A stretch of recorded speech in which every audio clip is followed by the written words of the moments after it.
Hujan terbentuk apabila titik air yang terpisah dari awan jatuh ke bumi. Sebelum terjadi hujan, pasti ada awan sebagai tempat penampungan uap air dari permukaan bumi. Siklus terjadinya hujan melalui 5 tahap, yaitu evaporasi, transpirasi, kondensasi, adveksi, dan presipitasi.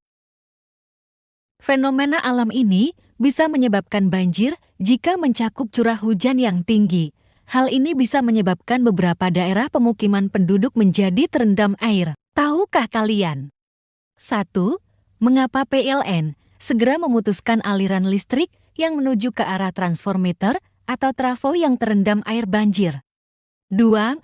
Apakah air banjir dapat menghantarkan arus listrik sehingga dapat membahayakan penduduk? Apakah fenomena ini sama dengan larangan penangkapan ikan dengan cara disetrum yang kedua? Apakah air laut dan air sungai dapat menghantarkan arus listrik sehingga menyebabkan ikan-ikan tersebut mati?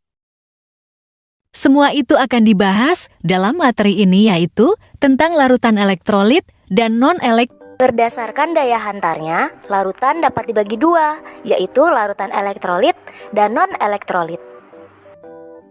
Larutan elektrolit yaitu larutan yang dapat menghantarkan arus listrik, seperti larutan garam dapur dan juga cuka. Sedangkan larutan non-elektrolit yaitu larutan yang tidak dapat menghantarkan arus listrik, seperti larutan gula dan alkohol.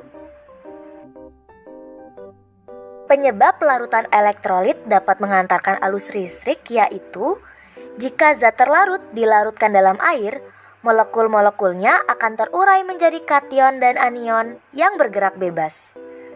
Penguraian ini disebut reaksi ionisasi.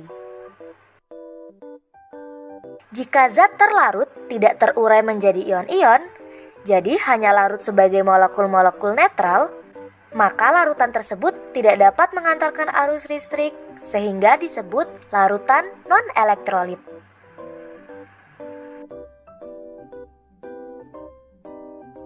Larutan elektrolit dibagi menjadi dua, yaitu elektrolit kuat dan elektrolit lemah.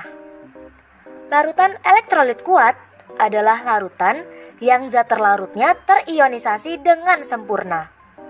Contohnya berupa asam kuat seperti asam klorida, basa kuat seperti natrium hidroksida, ataupun garam seperti larutan garam dapur. Sedangkan larutan elektrolit lemah di mana molekulnya terionisasi hanya sebagian nih.